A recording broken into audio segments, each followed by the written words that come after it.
నమస్తే. తెలుగు రాజ్యంకి స్వాగతం. నేను మీ సంధ్య. మన తెలుగు సినిమా ఇండస్ట్రీ నిజంగా మహా గొప్పది. అంటే రాష్ట్రంతో భాషతో సంబంధం లేకుండా ఎలాంటి ఆర్టిస్టులనైనా సరే మన అనుకుని ఓన్ చేసుకునే గొప్పతనము ఇప్పటి నుంచి కాదు, మన పాతనాళ్ళలో నుంచి కూడా ఉంది. ఈ నేపథ్యంలో అంటే ఏఎన్ఆర్ గారు, ఎన్టీఆర్ గారు ఎందుకు తమిళ ఇండస్ట్రీ వైపు ఫోకస్ చేయలేకపోయారు అనేది ఎప్పుడు ఒక క్వశ్చన్ మార్క్గానే ఉంటుంది. అక్కడున్న శివాజీ గణేషన్ వాళ్ళని వీళ్ళని మనము ఓన్ చేసుకున్నాము. మనం వాళ్ళని ఇక్కడ స్టార్గా కూడా మనం ట్రీట్ చేసాం. సీన్ కట్ చేస్తే కమల్ హాసన్ గారు, రజనీకాంత్ గారు, చిరంజీవి గారు. ఎందుకంటే చిరంజీవి గారు ఆయన తొలినాళ్ళలోనే తమిళ్లో మొదటి సినిమా అక్కడ చేయడం జరిగింది. ఎట్ ద సేమ్ టైం అటు రజనీకాంత్ గారు అలాగే ఇటు కమల్ హాసన్ గారు ఇద్దరు అటు తమిళ్లోనూ చేస్తున్నారు, ఇటు తెలుగులోనూ చేస్తున్నారు. వాళ్ళు అక్కడ స్టార్స్, ఇక్కడ సూపర్ స్టార్స్.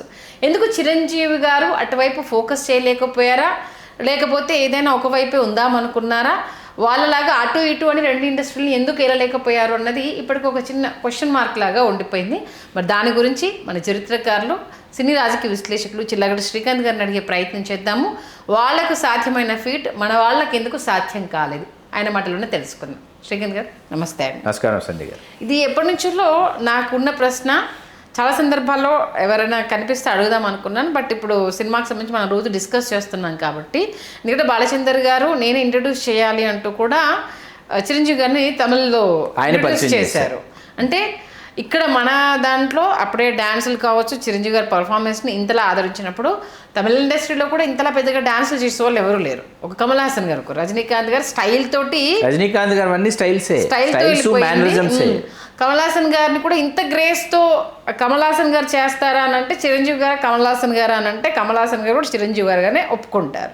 ఎందుకని వాళ్ళలాగా చిరంజీవి గారు ఈ ఇండస్ట్రీల మీద ఫోకస్ చేయలేకపోయారు? ఇది చిరంజీవి ఒక విజేత కథ రాసే నాటికి నాకు కూడా కలిగినటువంటి ఒక ఆలోచన. ఎందుకు చిరంజీవి గారు వాళ్ళు ప్రొజెక్ట్ చేసుకున్న విధానానికి, ఇతర భాషల్లో చిరంజీవి గారు ప్రొజెక్ట్ చేసుకున్న విధానానికి చాలా తేడా కనిపిస్తుంది. ఎందుకు అంటే ఖైదీ సినిమా తమిళంలోకి ఖైదీగానే డబ్ చేశారు, అలాగే విడుదలైంది. కానీ దానిని ఇంకా మరింత ప్రమోషనల్ కానీ మార్కెటింగ్ దృష్ట్యా దాన్ని మరింత ముందుకు తీసుకువెళ్ళేటటువంటి జాగ్రత్తలు తీసుకోలేదని అనిపించింది. తర్వాత ఏమైందంటే ఇక్కడ మీకు సెట్ ఆఫ్ ప్రొడ్యూసర్స్ ఉండేవాళ్ళు చిరంజీవి గారితో. సెట్ ఆఫ్ ప్రొడ్యూసర్స్ వీళ్ళందరూ, దాంట్లో కేఎస్ రామారావు గారు ఉంటారు, దేవివర ప్రసాద్ గారు, విజయబాబు గారు, అరవింద్ గారు, వీళ్ళందరూ ఉంటారు. వీళ్ళు ఏం చేశారంటే కమల్ హాసన్ గారు డైరెక్ట్గా నటించిన సినిమాలు కమల్ హాసన్ గారు డబ్బింగ్ చెప్పుకున్నారు. సాగర సంగమము, స్వాతిముత్యము, ఇంద్రుడు, చంద్రుడు అవన్నీ ఆయన డబ్బింగ్ చెప్పుకున్నారు. ఆయన యాక్ట్ చేశారు కాబట్టి. మీరు అమావాస్య చంద్రుడు, అంతక్రితం మరో చరిత్ర, ఇవన్నీ ఆయన డబ్బింగ్ చెప్పుకున్న సినిమాలు. డబ్ చేస్తున్నారంటే బాలసుబ్రహ్మణ్యం గారు డబ్ చెప్పారు. అలా బాలసుబ్రహ్మణ్యం గారు డబ్బింగ్ చెప్పడం వల్ల ఏమైందంటే ప్రేక్షకులు కనెక్ట్ అయ్యేవాడు. కమల్ హాసన్ గారి డబ్బింగ్ సినిమాలని కూడా ఏది నాయకుడు సినిమా డైరెక్ట్ సినిమా లాగా ఆడింది మీకు నాయకుడు సినిమా. అట్లా ఆయన తెలుగు డబ్బింగ్లో ఆడేసేవి. మీకు అక్కడ ఆ జాగ్రత్తలు తీసుకోవాలి. ఓకే, అంటే చిరంజీవి గారి విషయంలో కానీ మన ఆర్టిస్ట్ తీసుకోలేదు. ఇది ఎక్కడ దాకా వెళ్ళింది, గ్యాంగ్ లీడర్ వరకు ఇదే పరిస్థితి. ఈ జాగ్రత్త తీసుకోవాలి. మీకు ఇప్పుడు తమిళనాడు ఉందనుకోండి, చెన్నై ఉంది, లేదా బెంగళూరు ఉంది. బెంగళూరులో తెలుగు సినిమా వేసేసిన ఆడేస్తుంది, డబ్ చేయాల్సిన పని లేదు. అక్కడ డబ్బింగ్ చేసిన సినిమాలు డబ్ చేస్తే అక్కడ కన్నడలో డబ్ చేసేటటువంటి విధానం లేదు. మీరు అక్కడ డైరెక్ట్ మన తెలుగు సినిమా వేయాలి తప్ప, అక్కడ ఆల్మోస్ట్ ఆల్ తెలుగు పాపులేషన్ కూడా అంతే ఉంది కాబట్టి హాఫ్ ఆఫ్ ది కర్ణాటకలో కన్నడ తెలుగు కొంచెం దగ్గర పదాల. ఐఎమ్ ఫ్రమ్ సేమ్ ప్లేస్ కదా, ఐఎమ్ ఫ్రమ్ మదనపల్లి కదా, వెరీ నియర్ టు బెంగళూరు. కాబట్టి అక్కడ ఏంటంటే తెలుగు సినిమా మీకు దాదాపు 50% స్టేట్లో తెలుగు సినిమా ఆడేస్తుంది. ఓకే, అక్కడ మీకు రిలాక్స్ అయ్యారు. కర్ణాటకకు వచ్చేటప్పటికి, తమిళనాడుకు వచ్చేటప్పటికి ఏంటంటే ఆ జాగ్రత్తలు తీసుకోవాలి. రజనీకాంత్ గారి సినిమాలు అడపాదడప వస్తుండేవి, కానీ వాస్తవానికి తమిళ డబ్బింగ్లు తెలుగులో ఊపేసిన సినిమాలు కమల్ హాసన్ గారివండి ఫస్ట్ ప్లేస్. సెకండ్ ప్లేస్ ఎవరిదో తెలుసా? భాగ్యరాజ గారి సినిమాలు. అవును, సెకండ్ ప్లేస్ భాగ్యరాజ గారి సినిమాలు తమిళ డబ్బింగ్లు చాలా బాగా ఆడేవి. మీకు నేను మీ వాడినే, అది మీకు మళ్ళీ వీడేవాడండి మన అదిరిందల్లుడని మోహన్ బాబు గారితో మళ్ళీ చేశారు. అది నేను మీ వాడి, ఇట్లాంటి సినిమాలన్నీ చాలా బాగా ఆడేవి. అట్లాగే మీకు రామరాజన్ అని ఒక హీరో ఉండేవారు తమిళ్లో. ఆయన సినిమాలు తెలుగులో 70 ఇవన్నీ ఏంటంటే బాగా జాగ్రత్తగా వింటే ఇళయరాజా గారు మ్యూజిక్ చేసిన సినిమాలన్నీ బాగా ఆడేవి. ప్రభు, కార్తీక్ సినిమాలు చాలా బాగా ఆడేవి తెలుగు. చాలా అంటే అసలు ఊపేసేవి కార్తీక్ సినిమాలు. ఇక్కడ వాళ్ళు డబ్బింగ్ ఏంటంటే కార్తీక్ డబ్బింగ్ అనుకోండి, ఘంటసాల రత్నకుమార్ గారి డబ్బింగ్ చెప్పించేవాళ్ళు. దాంతో కార్తీక్ని కనెక్ట్ చేసేసుకున్నారు మన ఆడియన్స్.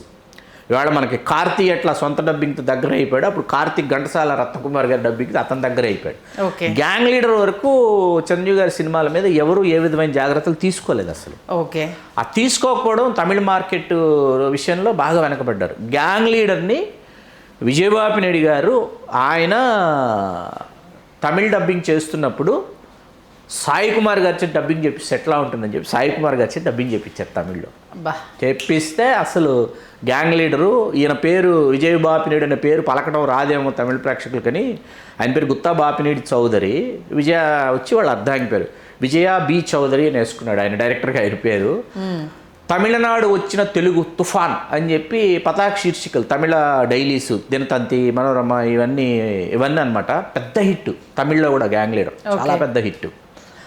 ఆ పెద్ద హిట్ అయిన తర్వాత చిరంజీవి గారికి ఇంత స్టామినా ఉందా, ఇంత పొటెన్షియాలిటీ ఉందా, మళ్ళీ రౌడీ అల్లుడికి వచ్చేటప్పటికి సోసో అనమాట. అంటే అక్కడ డైరెక్ట్గా అక్కడ యాక్ట్ చేయమని ఆఫర్లు రాలేదా, లేకపోతే ఇక్కడ? లేదు మీకు మధ్యలో శ్రీదేవి గారు ఒక సినిమా తమిళ, తెలుగు, హిందీ ఒక సినిమా అనుకొని స్టార్ట్ చేశారు. వజ్రాల దొంగ అని ఒక సినిమా, ఆవిడే ప్రొడ్యూసర్, కోదండరామిరెడ్డి గారి డైరెక్షన్. ఒక సాంగ్ ఎంజి రామచంద్రన్ గారు వచ్చి క్లాప్ కొట్టారు ముఖ్యమంత్రిగా. ఒక సాంగ్ తీసిన తర్వాత ఆగిపోయింది.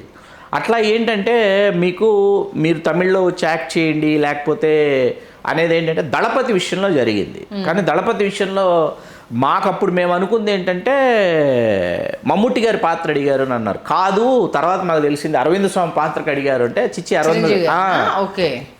అరవింద్ స్వామి పాత్రకి చిరంజీవి గారిని అడగడం ఏంటి, మమ్ముట్టి గారి పాత్రకి అడుగుంటే ఓకే. చిరంజీవి గారు కూడా చేసేవారు. ఎందుకు, మణిరత్నం సినిమా సరే తమిళ్లో తీస్తున్నారు కాబట్టి అక్కడ రజనీకాంత్ హీరో, నేను ఈ పాత్ర అని అనుకుంటే ఓకే అని అనుకుంటే, కానీ మరి అరవింద స్వామి అంటే చాలా సున్నితంగా తిరస్కరించారు చిరంజీవి గారు. తిరస్కరించిన తర్వాత నాగార్జున గారిని వెళ్ళి అడిగాడు. నాగార్జున గారు అప్పటికి మణిరత్నం గారితో చేసేసారు గీతాంజలి. వెళ్తే నాగార్జున గారు కూడా ఫీల్ అయ్యారు, మంచి సినిమా నాతో చేసి ఈ పాత్ర వచ్చి నేను చేస్తే బాగోదండి అని ఆయన సున్నితంగా తిరస్కరిస్తే అప్పుడు అరవింద స్వామికి వెళ్ళారనమాట. అలాంటివేవో అవమానకరమైనటువంటి రీతిలో ఉండేవి అడగటాలు, కాబట్టి సున్నితంగా తిరస్కరించేవాళ్ళు. తెలుగులో ఆయన చాలా బిజీగా ఉన్నారు కదా, అదొకటి. తర్వాత మీ కొదంసింహం ఏమైందంటే ఫస్ట్ పాన్ ఇండియా సినిమా కొదంసింహం అవ్వాలండి వాస్తవానికి. చెయ్యాలని చిరంజీవి గారు అనుకుని నిర్మాత కైకాల నాగేశ్వరరావు గారు, ఆయన అప్పటికి చిరంజీవి గారితో సత్యనారాయణ గారి సినిమాయే కదా అది, ఆయన నిర్మాత వచ్చి కైకాల సత్యనారాయణ గారు. అంత క్రితం వాళ్ళు చేసిన సినిమా సత్యనారాయణ గారి కుమారులైన లక్ష్మీనారాయణ గారు, రామారావు గారు, వాళ్ళ పేర్లు వేసి కైకాల నాగేశ్వరరావు గారు మొత్తం చేసిన సినిమా చిరంజీవి అని ఒక సినిమా. మనం గతంలో కూడా దాని గురించి మాట్లాడుకున్నాం. నానే రాజా అని కన్నడంలో రవిచంద్రన్ గారు చేసిన సినిమా. రవిచంద్రన్ గారు ఫస్ట్ ఫిల్మ్ అది, నానే రాజా. ఓకే, అది రాజేంద్రన్ అని అతను డైరెక్ట్ చేశాడు. అది తెలుగులోకి వస్తే అది ఫ్లాప్ అయింది. ఫ్లాప్ అయిన తర్వాత ఏంటంటే కైకాల నాగేశ్వరరావు గారికి చిరంజీవి గారు ఇస్తే అసలు ఇలాంటి సినిమా ఇవ్వకూడదని ఆలోచించిన తర్వాత అసలు చిరంజీవి గారు ఇప్పటివరకు ఏ జానర్ చేయలేదు అని ఆలోచించి ఆ జానర్ సినిమా కౌబాయ్ ఇప్పటిదాకా చేయలేదు అని కొదంసింహం చేశారు.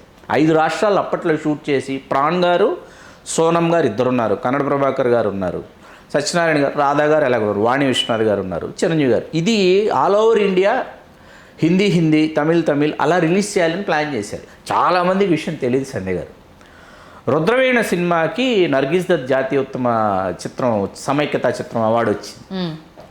అట్లాగే మధు గారు, మలయాళ మధు గారికి, ఆయనకి అప్పుడు దాదాసాహెబ్ ఫాల్కే ఆయనకి పురస్కారం వచ్చింది. ఆయనకి మలయాళంలో మధు గారు హీరో, ఇంకా ఉన్నారు, మధు గారు ఉన్నారు. ఇంకా భానుప్రియ గారి క్లాసికల్ డ్యాన్సు, భానుప్రియ గారికి కూడా అవార్డు ఉంది. స్వర్ణకమలానికి సంబంధించి ఆవిడకి స్పెషల్ జ్యూరీ అవార్డు ఏదో. చిరంజీవి గారు వెళితే కబీర్ బేడి గారు వ్యాఖ్యాత అండి. చాలా అవమానకరంగా సౌత్ ఇండియా ఆర్టిస్టులని ఆయన ట్రీట్ చేసిన విధానము, ఆయన వ్యాఖ్యానంలో వెటకారం చేస్తూ మాట్లాడినటువంటిది, మధు గారిని అవమానించడం, ఇవన్నీ చిరంజీవి గారిని చాలా కలిచివేసి చిరంజీవి గారు వెంటనే వచ్చి ప్రెస్ మీట్ పెట్టారు. చిరంజీవి గారు ప్రెస్ మీట్ పెట్టి సౌత్ ఇండియాకి చాలా అవమానం జరుగుతోంది, కాబట్టి మనమందరం ఏదో ఆలోచించి మనం మన స్థాయినో సత్తానో మనం తెలియజేయకపోతే మనల్ని చాలా చిన్నచూపు చూస్తున్నారు.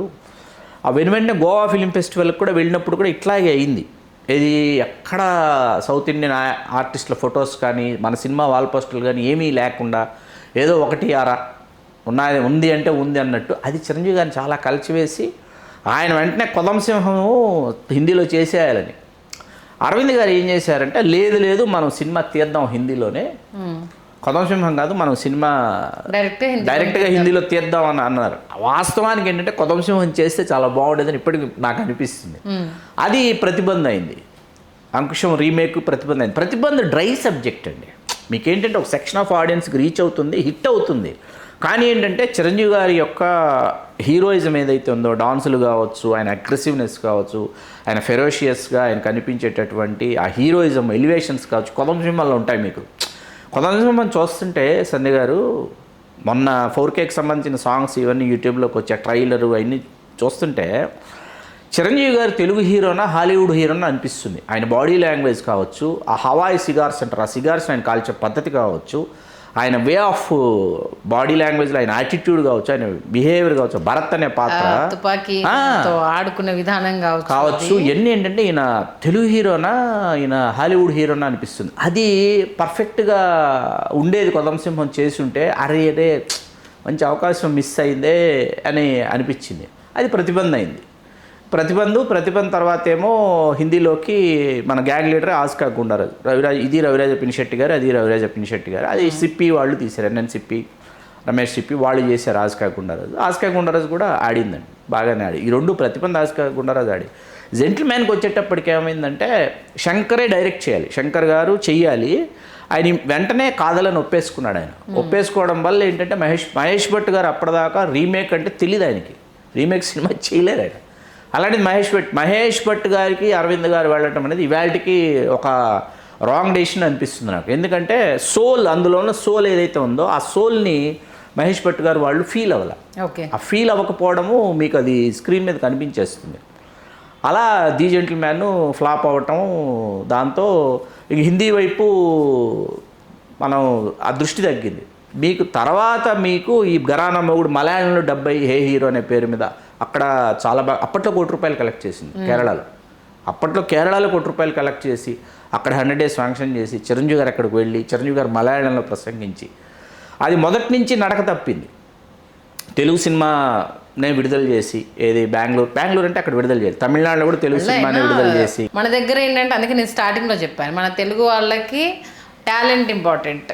అది బాగుంది అని అంటే ఎవరైతే రిసీవ్ చేసుకోవాలన్న కాన్సెప్ట్ మన దగ్గర ఉంటుంది. బట్ వాళ్ళ దగ్గరికి వెళ్ళేసరికి ముందు మా వాళ్ళే, తర్వాత ఎవరైనా అన్నది వాళ్ళకి ఎక్కువ ఉంటుంది. తర్వాత ప్రాజెక్ట్స్ కూడా అండి ఆయన ఎట్లా అయిపోయిందంటే ఎస్పి పరశురామ్ అది తమిళం నుంచి తెచ్చుకుంది. అదేంటంటే స్ట్రైట్ అది తమిళం నుంచి భాగ్యరాజ గారితో ఎన్ని సినిమాలు చేశారు చిరంజీవి గారు? భాగ్యరాజ గారితో చేయలేదు, భారతరాజ గారితో ఒక సినిమా. భారతరాజ గారు ఆరాధన ఒకటే భారతరాజ గారితో. ఆయన కూడా ఎందుకు చిరంజీవి గారిని మళ్ళా తమిళంలో డైరెక్ట్ స్ట్రైట్ ఫిలిం చేపిద్దాం అనేసి ఆయనకు కూడా అనిపించలేదు అసలు. వాళ్ళ భాషాభిమానం వేరు, వాళ్ళ యొక్క పరిమితులు వేరు, వాళ్ళ యొక్క విధానాలు వేరు. ఇప్పుడు అది ఎట్లా ఉంటుందంటే దానికి చాలా సమీకరణాలు ఉంటాయి. ఆ సమీకరణాలకు లోబడే చేస్తారు వాళ్ళు సినిమాలు. కాకపోతే బయటికి ఎందుకంటే ఇప్పుడు తమిళల భాషాభిమానం ముందు తమిళల యొక్క ప్రాంతీయాభిమానం. ఇప్పుడు మనకి విశాల్ హీఈస్ నాట్ తమిళియన్. అతను మా చిత్తూరుకు చెందిన రెడ్డి, అతను జీకే రెడ్డి గారు అబ్బాయి. జీకే రెడ్డి గారు ఎవరు మళ్ళీ ఎస్పి పరశురామ్ అక్కడ వాల్టార్ వెట్రివేల్ తమిళ్లో చేసిన ఆయన, తెలుగులో ఆయనే ప్రొడ్యూసరు విశాల్ వాళ్ళ నాన్న. ఇతనేదో తమిళనాడులో పుట్టి తమిళనాడులో పెరిగి తమిళనాడు సంస్కృతికి తను ప్రత్యేకలాగా మాట్లాడుతుంటాడు విశాల్. జల్లికట్టు ఉద్యమంలో కూడా వెళ్ళి అక్కడ కూర్చొని చూశారు కదా, నడిగర్ సంఘంలో పెద్ద ఇష్యూ అది అసలు. అంటే తెలుగు వాడికన్నా అక్కడ పెరిగిన తెలుగువాడికే అంత అభిమానం ఉంటే అక్కడే పుట్టి అక్కడే పెరిగి ఆ మట్టిలో తిరిగి ఉన్న వాళ్ళకి ఎంత ఇది ఉంటుంది చెప్పండి. ఆ భేదభావం ఉంటుందండి వాళ్ళకి, లేకుండా ఉండదు. సాయి కుమార్ గారు వాయిస్ ప్లస్ అయింది, ఆయన స్టైలు ఇక్కడ కూడా సూపర్ హిట్ అయింది, నిలిచింది. ఎందుకంటే అదే అనిపించింది. అరే వాళ్ళు వచ్చేసి అడపా ఇప్పుడు కమల్ హాసన్ గారు స్ట్రైట్ తెలుగు ఫిల్మ్ చేశారు, రజనీకాంత్ గారు చిన్న చిన్న రోల్స్లోనూ చేశారు, పెద్దరాయుడు లాంటి పెద్ద హిట్లోనూ క్యామియో చేశారు. ఆయన డైరెక్ట్ స్ట్రైట్ ఫిల్మ్ చేయకపోయినా ఆ కంటిన్యూటీ మిస్ అవ్వకుండా ఆయన చూసుకున్నారు. అంటే వీళ్ళతో ఊహించని విజయం సాధించడానికి అది పునాది.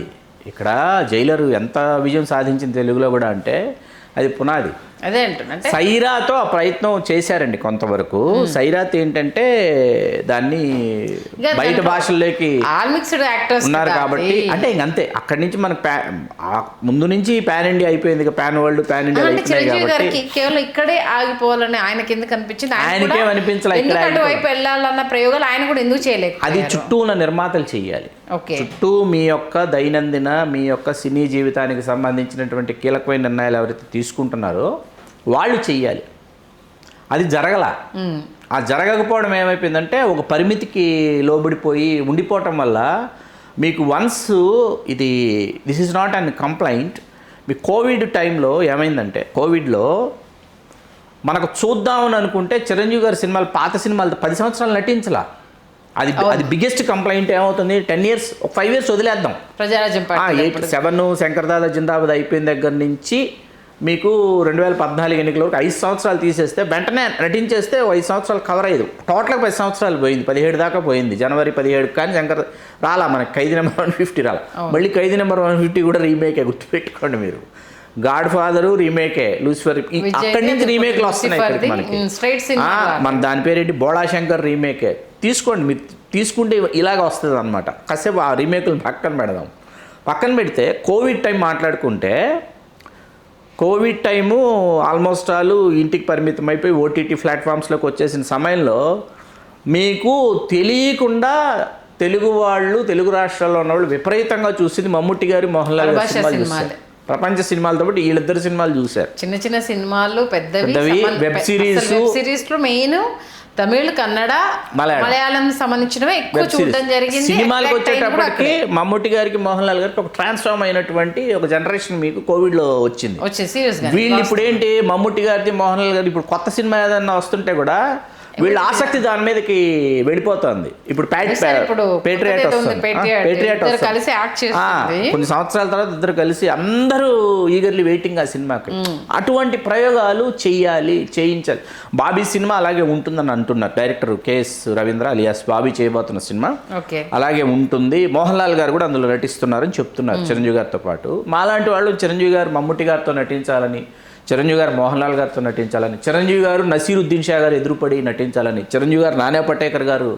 ఇవాళకి నాకేంటంటే సైరా నరసింహారెడ్డి, నాకు అమితాబ్ బచ్చన్ గారికి, చిరంజీవి గారికి ఆ కైండ్ ఆఫ్ కెమిస్ట్రీలో కాదండి కావాల్సిన సీన్స్. అవి వేరే కైండ్ ఆఫ్ కెమిస్ట్రీ కావాలి మాకు. వాళ్ళిద్దరు సూపర్ స్టార్లు కదా, ఏ రేంజ్ లో తీసుకురావచ్చు. అమితాబ్ బచ్చన్ గారితో చిరంజీవి గారితో సైరా అంటే సైరా, నువ్వా అంటే నేనా అనేటటువంటి సీన్స్ పడాలి వాళ్ళిద్దరి మధ్య అని ఉంటుంది. అది రాయాలి. అది రాసినప్పుడు ఏమవుతుందంటే ఈయనని ఛాలెంజ్ చేయాలన్నమాట. అంటే ఇక్కడ డైరెక్టర్స్, ప్రొడ్యూసర్స్ అక్కడ వాళ్ళకు తెలుగు ఆఫర్స్ వచ్చినప్పుడు మన వాళ్ళు వెళ్ళి వీళ్ళకు అంటే ఇక్కడ రిసీవ్ చేసుకోవాలని వాళ్ళు అనుకున్నారా, మన వాళ్ళని వాళ్ళు రిసీవ్ చేసుకోవాలనుకున్నారా? ఎందుకు ఆ గ్యాప్ పెరిగింది అక్కడ ఇక్కడ అనేది అలా ఉండిపోయింది అది. అదే ఎందుకంటే ఆ యాక్టర్స్ అందరూ తెలుసు మళ్ళీ, ఎందుకంటే చెన్నైలో పుట్టి పెరిగిన వాళ్ళు వీళ్ళంతా కాబట్టి అక్కడే ఈవెన్ ఏ ఒక్కరికి సాధ్యం కాదు. అది విచిత్రం. ఓన్లీ బన్నీకి వచ్చేసరికి మలయాళంలో ఓ ఫ్యాన్ బేస్. అది సెకండ్ సినిమా నుంచి వేసుకున్నాడు అండి, బన్నీకి అనేది.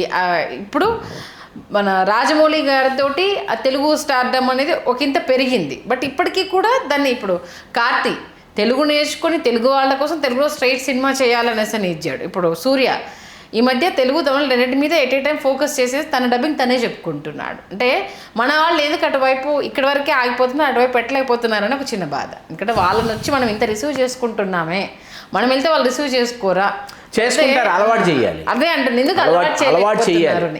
చిరంజీవి గారు, బాలకృష్ణ, నాగార్జున, వెంకటేష్ గారు ఇంతమంది ఉన్నా అలవాటు హీరో చేయాలి, నిర్మాతలు చేయాలి, దర్శకుడు కూడా అలవాటు చేయాలి. ఎందుకంటే వాళ్ళందరూ కూర్చుని మీకు దాన్ని పూర్తి స్థాయిలో దానిని ఇప్పుడు తెలుగు సినిమాల పట్ల తమిళనాడులో విపరీతంగా ఆడిన సినిమాలు అంకుశం విపరీతంగా ఆడిందండి ఆ సమయంలో. తమిళ్లో డబ్ చేస్తే ఇది దాండా పోలీస్ అని చెప్పి.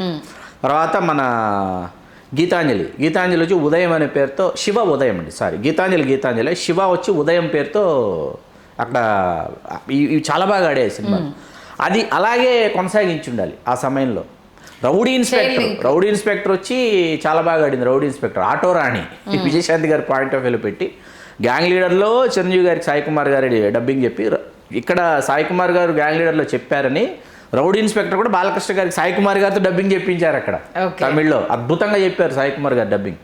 అమితాబ్ బచ్చన్ గారికి తెలుగులో కూడా సాయి కుమార్ గారు డబ్బింగ్ చెప్పారు కుదాగవా సినిమాకి. ఓకే. మమ్ముట్టి గారికి ఫాదర్ అండ్ సన్ 2 క్యారెక్టర్స్కి సాయి కుమార్ గారు తెలుగులో డబ్బింగ్ చెప్పారు. సాయి కుమార్ గారి గురించి ఒక రోజు ఒక విశ్లేషణ చేయొచ్చు. ఏది నాట్ ఓన్లీ యాక్టర్, ఆల్రౌండర్ కాబట్టి ఆయన డబ్బింగ్ విన్యాసాల గురించి ఒకరోజు విశ్లేషణ చేయొచ్చు. ఈ విషయంలో సందీప్ కిషన్ అప్రిషియేట్ చేయాలి అయితే సార్ సీరియస్. ఎందుకంటే మా దగ్గరలో సందీప్ కిషన్ తమిళ మీద చాలా ఫోకస్ చేస్తున్నారు. తెలుగులో ఆయన గుర్తించట్లేదా, రిసీవ్ చేసుకోవట్లా తెలియట్లేదు, కానీ తమిళలో ఇప్పుడు విజయ్ కొడుకు యాజ్ డైరెక్టర్గా సందీప్ కిషన్ హీరో అక్కడ.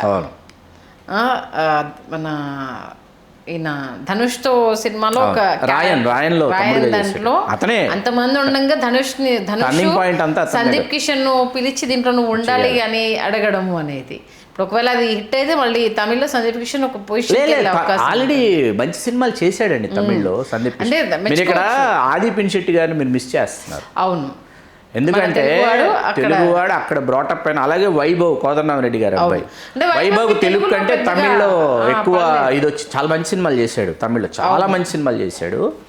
మీకు ఆది పినిశెట్టి గారు చెయ్యని క్యారెక్టర్ ఏదో చెప్పడం కష్టం. ఏది కాలు లేని కుంటివాడిగా యాక్ట్ చేశాడు, కళ్ళు లేని కబోదిగా యాక్ట్ చేశాడు. అలా ఒకటి కాదన్నమాట ఆది పినిశెట్టి గారు ప్రయోగాలు మామూలుగా చేయలేదు ఆయన అక్కడ చేసిన ప్రయోగాలు కూడా. ఏదో క్యారెక్టర్ అది ఫస్ట్ సినిమా మృగం చాలా ఏకవీర అని ఒక సినిమా ఉందండి, అదే అతన్ని పెర్ఫార్మెన్స్ వైజ్. అలాగే వైశాలి ఒకటి, వైశాలి కదా మ్యాన్లీ పోలీస్ ఆఫీసర్ అంటే నాకు జ్వాలలో ఆ టైంలో చిరంజీవి గారు పోలీస్ గెటప్స్లో చూసి ఆ తర్వాత నాకు ఆది పినిశెట్టిని చూస్తే నాకు అంత మ్యాన్లీగా కనిపించాడు అనమాట. ఓకే, మొత్తానికైతే రాబోయే సినిమాలు అటువైపు అయితే ఫోకస్ చేయబోతున్నాయి. చూద్దాం ఎంతవరకు. ఇప్పుడున్న ఈ అంటే మానియాలో కంపల్సరీగా హిట్ అయితే మాత్రం రిసీవ్ చేసుకోవడానికి ప్రేక్షకులు అయితే రెడీగానే ఉన్నారు, ఏ ఇండస్ట్రీ అయినా. కాకపోతే ఇది ముందు నుంచి ఫోకస్ పెట్టుంటే మన తెలుగువాడు అక్కడ ఇక్కడ అన్న ఒక ప్రౌడిష్ అనేది ఉండేది, అది మిస్ అయిపోయింది. మొత్తానికి మంచి విశ్లేషణ అందించారు. ధన్యవాదాలు శ్రీకాంత్. ధన్యవాదాలు సంజయ్ గారు.